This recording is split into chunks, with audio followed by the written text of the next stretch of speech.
전에 CNBC에서 갑작스럽게 뉴스가 나오더니 트럼프 대통령이 중국을 제외한 모든 나라에 관세를 유예한다는 소식과 함께 모든 주식들이 급등했습니다. 헤지펀드들과 억만장자들의 호소가 먹힌 듯 보인 것 같습니다. 오늘은 정말 충격적인 반등이 있었던 날이었는데요. 그렇다고 해서 이번 반등이 주식 역사상 전례가 없을 만큼 특별했던 건 아닙니다. 그래서 오늘은 과거 주식 역사에서 이처럼 급등했던 두 가지 사례를 살펴보면서 우리도 이번 상황을 어떻게 받아들이고 대응해 나가야 할지 전략을 다시 한번 재정립해 보겠습니다. 하지만 오늘은 일단 쇼커버링이 마무리된 날이기 때문에 내일 헤지펀드 등의 실질적인 신규 자금 유입이 있는지가 굉장히 중요하다고 생각합니다. 어쨌든 기술적 반등은 당분간은 이어질 가능성이 있어 보입니다. 일단 관세 유예가 발표되었기 때문에 90일 뒤의 상황은 아직 알 수 없지만 현재 시점에서는 나쁘지 않은 흐름입니다. 오늘 장 초반에는 거의 변동 없이 횡보했지만 갑작스러운 뉴스 발표 이후 급등세를 보였고 장 마감까지 상승 흐름이 이어졌습니다. 특히 나스닥은 가장 큰 폭으로 상승하며 시장을 주도했는데요. 이는 나스닥이 여전히 시장의 방향성을 이끄는 핵심 지수임을 다시 한번 보여줍니다. S&P 500은 하락장 직전까지 갔다가 다시 조정 국면을 벗어나려는 움직임을 보이고 있습니다. 전고점 대비 마이너스 11.15% 수준에서 하루 만에 이 정도로 반등이 나온 것도 놀라운 일이지만 이것이 바로 주식시장이라는 점에서 우리는 긍정적으로 바라볼 필요가 있습니다. 오늘로 3일째 반등이 이어지고 있는데 내일부터는 과연 신규 자금이 진입하는지 여부가 중요합니다. 보통 3일 정도 저점을 형성한 뒤 쇼커버링과 함께 강한 상승이 나타나기 마련인데요. 주식이 더 오를 거라면 결국 계속 오를 테니까 오늘 진입하지 못했다고 해서 너무 걱정하지 않으셔도 됩니다. 이 부분은 뒤에서 과거 사례를 통해 설명드리겠습니다. 동일 비중 기준으로 보면 S&P 500도 3일째 반등을 이어가고 있으며 다른 지수에 비해 강도는 약간 덜하지만 10일 이동평균선을 돌파한 모습입니다. 나스닥은 이제 두 갈래 길에 놓여 있습니다.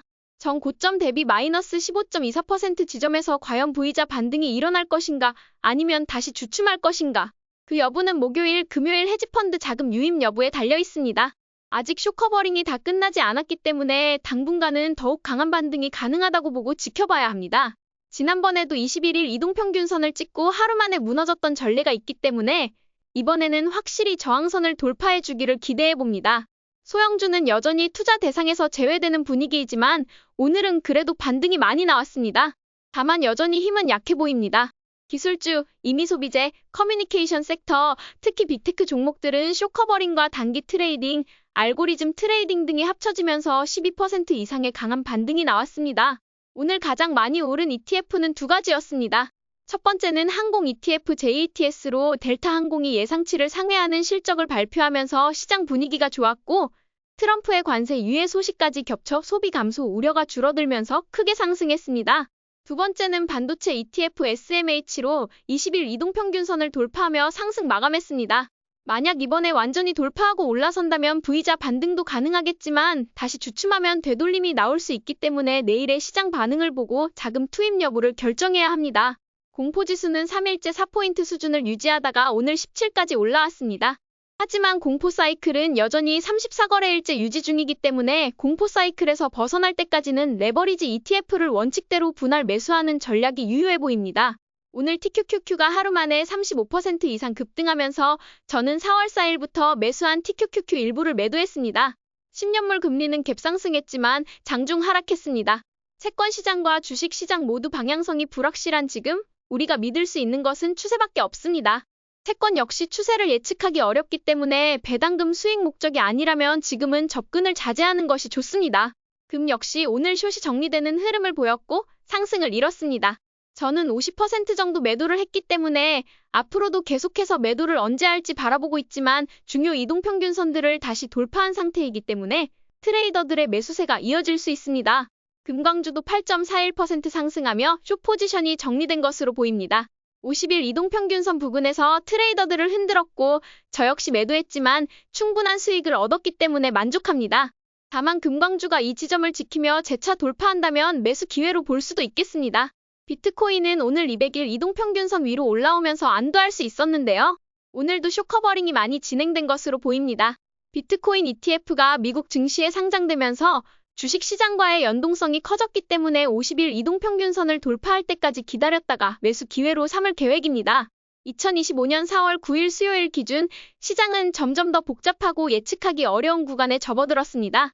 여전히 S&P 500과 나스닥 모두 조정 중입니다. 많은 분들이 왜 나는 안 샀지 하며 포모를 느낄 수 있지만 트레이더라면 자신의 원칙을 지키는 게 가장 중요합니다. 저는 이미 오늘 아무리 올랐어도 추세추종 계좌에서는 매수를 할 계획이 없었기 때문에 오늘의 상승은 이제 현금을 배포할 수 있는 전제 조건으로 다가옵니다. 하지만 저의 적립식 투자와 공포 트레이딩은 이어갔기 때문에 더욱더 포모는 느끼지 않습니다. 이제부터 중요한 건 이 불확실성에 어떻게 대응할 것인가입니다. 그래서 제 관점을 마지막에 공유드리고자 합니다. 먼저 리더 역할을 하는 빅테크 주식들의 현황부터 살펴보겠습니다. 오늘 빅테크 종목들은 쇼커버링, 데이트레이더, 알고리즘 트레이더, 그리고 그동안 못 샀다는 포모 트레이딩까지 모두 합쳐져서 일제히 매수가 들어온 모습이었습니다. 오늘 가장 빠르게 그리고 정확하게 반등한 주식이 진정한 리더입니다. 그래서 저는 주요 이동평균선을 돌파한 종목들 위주로 다시 점검하고자 합니다. 팔란티어는 이제 명확한 더블 바텀 패턴을 만들면서 두 갈래 길에 섰습니다. 이건 많은 트레이더들이 이미 인지하고 있는 패턴이기 때문에 오히려 역발상이 나올 수도 있는 시점입니다. 즉 100달러 근처에서 저항을 맞고 떨어질 수도 있고 반대로 이 가격대를 돌파한다면 훨씬 더 큰 자금이 유입될 가능성도 있습니다. 내일 50일 이동평균선을 돌파하며 반등이 이어진다면 매수 관점을 유지할 수 있겠지만 반대로 저항받고 밀린다면 다시 관망하는 것이 좋겠습니다.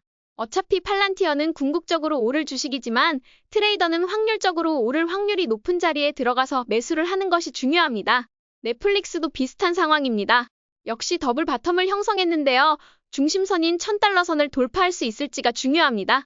아직 50일 이동평균선조차 넘지 못한 상태라 이를 저항으로 막고 떨어질 가능성도 있습니다.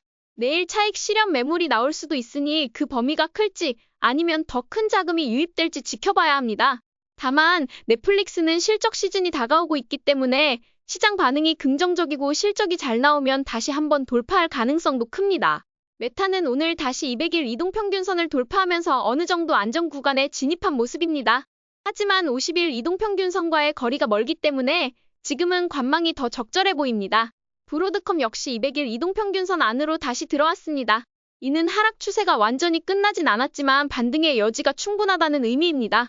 만약 여기서 50일 이동평균선까지 돌파해준다면 본격적인 자금 유입이 기대됩니다. 테슬라는 217달러 저점을 지켜냈고 단기 이동평균선들을 모두 돌파했습니다. 이제 200일 이동평균선이라는 큰 저항선만 남았기 때문에 저는 201선을 돌파하면 설령 손절이 나와도 일단 매수해볼 생각입니다. 그 전까지는 기다릴 예정입니다. 엔비디아는 다른 종목들과 달리 아직 갈 길이 멉니다. 여전히 하락 국면에 있고 오늘은 쇼커버링에 의한 급등이었기 때문에 아직 주의가 필요합니다. 트레이딩 관점에서는 여전히 주가 4단계 중 하락에 가까움으로 주의가 필요합니다. 200일 이동평균선을 넘고 시장 심리가 돌아선 후 진입해도 충분히 수익을 낼 수 있는 종목이라고 생각합니다. 오늘은 리더 주식들이 기본으로 15% 이상 상승한 날이었고 바이오주는 다소 제한적인 반등을 보였습니다. 길리어드 사이언스, 암젠 등은 하락장에서도 선방했던 종목들인데요. 이제는 반대로 쉬어갈 타이밍이 온 것처럼 보입니다. 오늘 주요 이동평균선을 돌파한 종목들 중에서도 단번에 모든 이동평균선을 넘은 유일한 주식은 진디엑스였습니다. 제가 개인적으로 매우 좋아하는 바이오주인데 작년에 엄청난 수익을 안겨준 종목입니다. 이번에도 가장 빨리 가장 강하게 반응했기 때문에 앞으로도 주의 깊게 지켜볼 계획입니다. 특히 주요 이동평균선들의 정배열이 얼마 남지 않았으므로 곧 매수에 들어갈 예정입니다. 이제 시장이 V자 반등을 할지 아니면 6개월간 횡보한 뒤 반등할지는 아무도 알 수 없습니다. 하지만 주식시장 역사를 공부한 분들이라면 오늘처럼 S&P 500이 하루에 이렇게 많이 오른 것이 그리 드문 일은 아니라는 걸 아실 겁니다.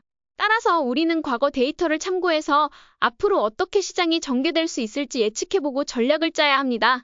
먼저 1987년 블랙먼데이 사례를 살펴보면 S&P 500은 하루 만에 무려 20% 넘게 폭락하며 시장에 큰 충격을 줬습니다. 하지만 그 다음 날과 또 그 다음 날 하루에 9%씩 반등하면서 놀라운 회복세를 보였죠. 많은 분들이 그럼 그 뒤로 계속 반등했겠지 라고 생각하시겠지만 현실은 달랐습니다. 그 이후 무려 4개월간 지루한 횡보장이 이어졌습니다. 그러니까 지금처럼 강한 반등이 나왔다고 해서 당장 강세장이 시작된다고 단정 지을 수는 없다는 거죠. 이런 가능성도 반드시 염두에 두고 있어야 합니다. 저는 주식 투자를 무조건 확률로 접근하기 때문에 모든 경우에 수를 생각하고 전략을 짜고 원칙대로 진행하기 때문입니다. 그리고 블랙먼데이가 일어난 지 8개월 만에 S&P 500은 200일 이동평균선을 돌파한 뒤 또다시 6개월간 횡보를 이룬 뒤에 1989년에는 1년 내내 상승을 했습니다. 그렇기 때문에 지금 들어가기 너무나 불안하다 하시는 분들은 계속 기다리는 것도 하나의 방법입니다. 두 번째 경우의 수는 우리가 너무나 잘 아는 코로나 팬데믹 당시의 V자 반등입니다. 그때도 시장은 하루에 9%씩 오르내리며 엄청난 변동성을 보여줬습니다. 계속 하락과 상승이 반복되었고 굉장히 불안한 시기였지만 결과적으로는 강한 V자 반등이 나왔습니다. 하지만 그 과정에서도 정확히 바닥을 예측하긴 어려웠죠. 그럼에도 불구하고 200일 이동평균선 위로 올라선 뒤에 매수한 사람들조차 연말까지 무려 25%의 수익률을 가져갈 수 있었습니다. 이렇게 큰 하락이 나왔을 때 굳이 바닥을 잡지 않고 200일 이동평균선이 돌파한 뒤에 매수해도 충분한 수익을 낼 수 있는 것을 보여줍니다. 아니면 최소 21일 이동평균선을 확실히 돌파한 뒤에 들어가도 늦지 않습니다. 그리고 그것은 결국 목요일과 금요일 스마트머니들의 신규 자금이 유입되는지 확인을 통해 알 수 있다고 생각합니다. 오늘의 결론은 지금 저점을 잡지 못했더라도 괜찮습니다. 확실한 시그널이 온 다음에 들어가도 수익을 낼 수 있습니다. 우리는 이미 현금이 준비되었고 리더 주식들의 관심 종목 리스트를 업데이트 해두었기 때문에 시장이 확실해질 때까지 기다리면 됩니다. 특히 트레이더 분들은 절대 포모를 느끼시면 안 됩니다. 원칙이 있다면 반드시 그 원칙대로 움직여야 합니다. 저는 내일부터는 거래량과 가격 흐름을 확인하고 진정한 자금 유입이 확인되면 2.5%에서 10%씩 현금을 넣을 예정입니다. 연금 계좌로 적립식 투자하시는 분들은 더더욱 고민할 필요 없습니다. 앞으로 시장이 오르든 내리든 그냥 무조건 매수하시면 됩니다. 이 구간은 가격이 아니라 시간으로 이기는 투자 구간이니까요. 공포지수를 기준으로 레버리지 ETF를 매매하신 분들은 역시나 원칙대로 시장이 공포심리에서 벗어날 때까지 매수를 진행해야 된다고 생각합니다. 그리고 장기 투자자, 특히 가치 투자자분들은 이번 관세 정책 변화에 따라 새로운 산업의 가치가 달라질 수 있으므로 본인이 가진 종목의 적정 주가를 다시 한번 재평가해보는 게 좋습니다. 그리고 진입 여부를 결정하셔야 합니다. 어쨌든 오늘 쇼커버링은 일단락된 것으로 보입니다. 만약 내일 거래량이 동반된 강한 돌파가 나온다면 주요 이동평균선을 돌파한 종목들을 중심으로 매수를 고려해볼 수 있습니다. 반대로 내일 차익 실현 매물이 쏟아져 다시 하락세로 전환된다면 시장은 여전히 불확실한 상태입니다. 이럴 땐 장기 투자자가 아닌 트레이더 분들은 조금 더 기다리는 게 현명합니다. 오늘도 저희 전략이 재미있으셨다면 좋아요와 구독 버튼 눌러주세요. 지금까지 방구석 헤지펀드 매니저 라일라였습니다. 감사합니다.